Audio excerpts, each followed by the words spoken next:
राधे राधे। हरे कृष्णा। श्री पार्वती जी ने कहा, भगवान आप सब तत्वों के ज्ञाता हैं। आपकी कृपा से मुझे श्री विष्णु संबंधी नाना प्रकार के धर्म सुनने को मिले जो समस्त लोगों का उद्धार करने वाले हैं। देवेश, अब मैं गीता महात्म्य सुनना चाहती हूँ, जिसका श्रवण करने से श्री हरि में भक्ति बढ़ती है। महादेव जी बोले, जिनका विग्रह अलसी के फूल की भांति श्याम वर्ण का है, पक्षीराज गरुड़ी जिनके वाहन हैं, जो अपनी महिमा से कभी च्युत नहीं होते और शेषनाग की शैया पर शयन करते हैं, उन भगवान महाविष्णु की हम उपासना करते हैं। एक समय की बात है, मूर्धत्य नाशक भगवान विष्णु शेषनाग के रमणीय आसन पर सुखपूर्वक विराजमान थे। उस समय सभी लोगों को आनंद देने वाली भगवती लक्ष्मी ने आदर पूर्वक प्रश्न किया। लक्ष्मी जी ने पूछा, भगवान आप संपूर्ण जगत का पालन करते हुए भी अपने ऐश्वर्य के प्रति उदासीन से होकर जो इस क्षीर सागर में नींद ले रहे हैं, इसका क्या कारण है? भगवान बोले, सुमुखी, मैं नींद नहीं लेता, अपितु तत्व का अनुसरण करने वाली अंतर्दृष्टि के द्वारा अपने महेश्वर तेज का साक्षात्कार कर रहा हूँ। देवी, यह वही तेज है जिसका योगी पुरुष कुशाग्र बुद्धि के द्वारा अपने अंतःकरण में दर्शन करते हैं और जिसे मीमांसक विद्वान वेदों का सार तत्व निश्चित करते हैं। वह महेश्वर तेज एक अजर प्रकाश स्वरूप आत्म रूप, रोग शोक से रहित, अखंड आनंद का पुंज, निरीह और द्वैत रहित है। इस जगत का जीवन उसी के अधीन है, मैं उसी का अनुभव करता हूँ। देवेश्वरी, यही कारण है कि मैं तुम्हें नींद लेता सा प्रतीत हो रहा हूँ। लक्ष्मी जी ने कहा, हे ऋषिकेश, आप ही योगी पुरुषों के ध्येय हैं, आपके अतिरिक्त भी कोई ध्यान करने योग्य तत्व है, यह जानकर मुझे बड़ा कौतूहल हो रहा है। इस चराचर जगत की सृष्टि और संहार करने वाले स्वयं आप हैं, आप सर्व समर्थ हैं। इस प्रकार की स्थिति में होकर भी यदि आप उस परम तत्व से भिन्न हैं, तो मुझे बताइए। भगवान बोले, प्रिय, आत्मा का स्वरूप द्वैत और अद्वैत से पृथक, भाव अभाव से मुक्त, आदि अंत से रहित है। शुद्ध ज्ञान के प्रकाश से उपलब्ध होने वाला परमानंद स्वरूप होने के कारण एकमात्र सुंदर है, वही मेरा ईश्वरीय रूप है। आत्मा का एकत्व ही सबके द्वारा जानने योग्य है। गीता शास्त्र में इसी का प्रतिपादन हुआ है। अमित तेजस्वी भगवान विष्णु के वचन सुनकर लक्ष्मी देवी ने शंका उपस्थित करते हुए कहा, भगवान, यदि आपका स्वरूप स्वयं परमानंद मैं और मन वाणी की पहुँच के बाहर है, तो गीता कैसे उसका बोध कराती है? मेरी संदेह का आप निवारण करें। भगवान बोले, सुंदरी सुनो, मैं गीता में अपनी स्थिति का वर्णन करता हूँ। क्रमशः 5 अध्यायों को तुम 5 मुख जानो, 10 अध्यायों को 10 भुजाएं समझो, 1 अध्याय को उदर और 2 अध्यायों को दोनों चरण कमल जानो। इस प्रकार ये 18 अध्यायों की बाग में ईश्वरीय मूर्ति ही समझनी चाहिए। यह ज्ञान मात्र से ही महान पातकों का नाश करने वाली है। जो उत्तम बुद्धि वाला पुरुष गीता के 1 या आधे अध्याय का 1 आधे चौथाई श्लोक का भी प्रतिदिन अभ्यास करता है, वह सुशर्मा के समान मुक्त हो जाता है। लक्ष्मी जी ने कहा, हे देव, सुशर्मा कौन था? किस जाति का था? किस कारण मुक्ति हुई? भगवान बोले, प्रिय, सुशर्मा बड़ी खोटी बुद्धि का मनुष्य था, पापियों का शिरोमणि। उसका जन्म वैदिक ज्ञान से शून्य, क्रूरता पूर्ण कर्म करने वाले ब्राह्मणों के कुल में हुआ था। वह न ध्यान करता, न जप, न होम, न अतिथियों का सत्कार। वह लंपट होने के कारण सदा विषयों के सेवन में आसक्त रहता, हल जोतता, पत्ते चबाकर जीविका चलाता, मदिरा पीने का व्यसन था, वह मांस भी खाया करता। इस प्रकार उसने अपने जीवन को दीर्घ काल व्यतीत कर दिया। एक दिन मूढ़ बुद्धि सुशर्मा पत्ते लाने के लिए किसी ऋषि की वाटिका में घूम रहा था। इसी बीच में काल रूपी काले सांप ने उसे डस लिया। सुशर्मा की मृत्यु हो गई। उसके बाद वह अनेक नरकों में जहाँ की यातनाएं भोग कर मृत्यु लोक में लौट आया और वहाँ बोझा ढोने वाला बैल हुआ। उस समय किसी पंगु ने अपने जीवन को आराम से व्यतीत करने के लिए उसे खरीद लिया। बैल ने अपनी पीठ पर पंगु का भार ढोते हुए बड़े कष्ट से 7-8 वर्ष बिताए।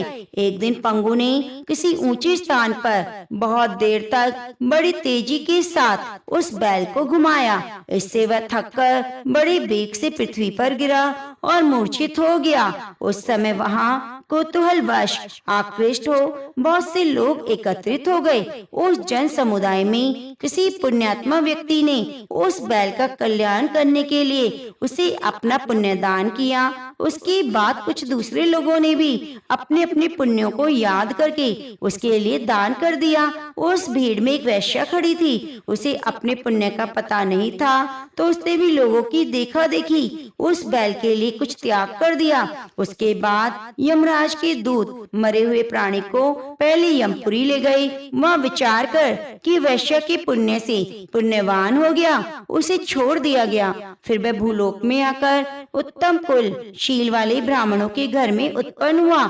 उस समय भी उसे अपने पूर्व जन्म की बातों का स्मरण बना रहा। बहुत दिनों के बाद अपने अज्ञान को दूर करने वाले कल्याण तत्व को जिज्ञासु होकर वह उस वैश्य के पास गया। उसके दान की बात बतलाते हुए उसने पूछा, तुमने कौन सा पुण्य दान किया था? वैश्य ने उत्तर दिया, वे पिंजरे में बैठा हुआ तोता प्रतिदिन कुछ पढ़ता था, उससे मेरा अंतःकरण पवित्र हो गया। उसी का पुण्य मैंने तुम्हारे लिए दान किया था। इसके बाद उन दोनों ने तोते से पूछा। तब तोते ने अपने पूर्व जन्म का स्मरण करके प्राचीन इतिहास कहना आरंभ किया। शुक बोला, पूर्व जन्म में मैं विद्वान होकर भी विद्वता के अभिमान से मोहित रहता था। मेरा राग द्वेष इतना बढ़ गया कि मैं गुणवान विद्वानों के प्रति भी ईर्ष्या भाव रखने लगा। फिर समय अनुसार मेरी मृत्यु हो गई। मैं घृणित लोकों में भटकता फिरा। उसके बाद इस लोक में आया हूँ। सद्गुरु की अत्यंत निंदा करने के कारण तोते के कुल में मेरा जन्म हुआ। पापी होने के कारण छोटी अवस्था में मेरा माता पिता से वियोग हो गया। एक दिन मैं ग्रीष्म ऋतु में तपे हुए मार्ग पर पड़ा था। वहाँ कुछ श्रेष्ठ मुनि मुझे उठा लाए और महात्माओं के आश्रम में भीतर पिंजरे में मुझे बंद कर दिया। वहीं मुझे पढ़ाया गया। ऋषियों के बालक बड़े आदर के साथ गीता के प्रथम अध्याय की आवृत्ति करते थे। उसी को सुनकर मैं बारंबार पाठ करने लगा। इसी बीच में चोरी करने वाले बहेलिये ने मुझे वहाँ से चुरा लिया। उसके बाद उस देवी ने मुझे खरीद लिया। यही मेरा वृतांत है जिसे आप लोगों को बता दिया। पूर्व काल में मैंने इस प्रथम अध्याय का अभ्यास किया था, जिससे मैंने अपने पापों को दूर किया है। फिर उसी से इस वैश्या का भी अंतःकरण शुद्ध हुआ और उसी के पुण्य से द्विश्रेष्ठ शर्मा भी पाप मुक्त हुए। इस प्रकार परस्पर वार्तालाप और गीता की प्रथम अध्याय के महात्म्य की प्रशंसा करके वे तीनों निरंतर अपने अपने घर पर गीता का अभ्यास करने लगे और फिर ज्ञान प्राप्त करके मुक्त हो गए। इसलिए जो भी भक्त गीता का अध्याय को पाठ पढ़ता है, सुनता है, उसे भवसागर को पार करने में कोई कठिनाई नहीं होती। श्री भगवान बोले, हे लक्ष्मी, प्रथम अध्याय का महात्म्य का उत्तम उपाख्यान मैंने तुम्हें सुना दिया।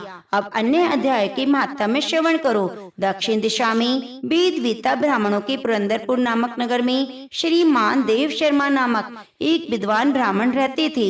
वे अतिथियों के पूजक, स्वदर्शील, वेद शास्त्रों के विशेषज्ञ, यज्ञों का अनुष्ठान करने वाले और तपस्वियों के सदा ही प्रिय थे। उन्होंने उत्तम द्रव्यों के द्वारा अग्नि में हवन करके दीर्घ काल तक देवताओं को तृप्त किया, किंतु उन धर्मात्मा ब्राह्मण को कभी सदा रहने वाली शांति ना मिली। वे परम कल्याण में तत्व का ज्ञान प्राप्त करने की इच्छा से प्रतिदिन प्रचुर सामग्रियों के द्वारा सत्य संकल्प वाले तपस्वियों की सेवा करने लगे।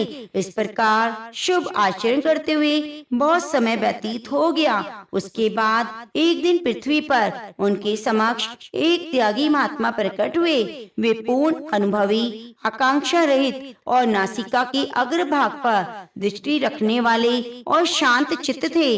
निरंतर परमात्मा के चिंतन में लगी रहती। वे सदा आनंद विभोर रहते। देव शर्मा ने उन नित्य संतुष्ट तपस्वी को शुद्ध भाव से प्रणाम किया और पूछा, महात्मन, मुझे शांति में स्थिति कैसे प्राप्त होगी? तब उन आत्मज्ञानी संत देव शर्मा को शौरपुर ग्राम के निवासी मित्रवान का, जो बकरियों का चरवाहा था, परिचय दिया और कहा, वही तुम्हें उपदेश देगा। यह सुनकर देव शर्मा ने महात्मा के चरणों की वंदना की और समृद्धशाली शौरपुर ग्राम में पहुंचकर उत्तर भाग में एक विशाल वन देखा। उसी वन में नदी के किनारे एक शिला पर मित्रवान बैठा था। उसके नेत्र आनंद से निश्चल हो रहे थे। वह आपलक दृष्टि से देख रहा था। वह स्थान आपस का स्वाभाविक पैर छोड़कर एकत्रित हुए परस्पर विरोधी जंतुओं से घिरा था। वहाँ उद्यान में मंद मंद वायु चल रही थी। मृगों के झुंड शांत भाव से बैठे थे। मित्रवान दया से भरी आनंदमयी मनोहारिणी दृष्टि से पृथ्वी पर मानो अमृत छिड़क रहा था। इस रूप में उसे देखकर देव शर्मा का मन प्रसन्न हो गया। वे उत्सुक होकर बड़े विनय के साथ मित्रवान के पास गए। मित्रवान ने भी अपने मस्तक को किंचित नवाकर देव शर्मा का सत्कार किया। तदंतर विद्वान देव शर्मा अनन्य चित्त से मित्रवान के समीप गए और उनके ध्यान का समय समाप्त हो गया। उस समय उन्होंने अपने मन की बात पूछी, हे महाभाग, मैं आत्मा का ज्ञान प्राप्त करना चाहता हूँ। मेरे मनोरथ की पूर्ति के लिए मुझे किसी ऐसे उपाय का उपदेश दो जिसके द्वारा मुझे सिद्धि प्राप्त हो सके। देव शर्मा की बात सुनकर मित्रवान ने एक क्षण तक तो विचार किया। उसके बाद कहा, हे विद्वान, एक समय की बात है, मैं वन के भीतर बकरियों की रक्षा कर रहा था। इतने में एक भयंकर व्याघ्र पर मेरी दृष्टि पड़ी, जो मानो सबको ग्रास लेना चाहता था। मैं मृत्यु से डरता था, इसलिए व्याघ्र को आते ही बकरियों के झुंड को आगे करके वहाँ से भाग चला। किंतु एक बकरी तुरंत ही सारा भय छोड़कर नदी के किनारे उस बाग के पास बेरोक टोक चली गई। फिर तो व्याघ्र भी द्वेष छोड़कर चुपचाप खड़ा हो गया। उसे इस अवस्था में देखकर बकरी बोली, व्याघ्र, तुम्हें तो अभिष्ट भोजन प्राप्त हुआ है। मेरे शरीर से मांस निकालकर प्रेम पूर्वक खाओ। तुम इतनी देर से क्यों खड़े हो? तुम्हारे मन में मुझे खाने का विचार क्यों नहीं आता? व्याघ्र बोला, बकरी, इस स्थान पर आते ही मेरे मन से द्वेष का भाव निकल गया। भूख प्यास मिट गई, इसलिए पास आने पर भी अब मैं तुम्हें खाना नहीं चाहता। व्याघ्र के यूं कहने पर बकरी बोली, न जाने मैं कैसे निर्भय हो गई।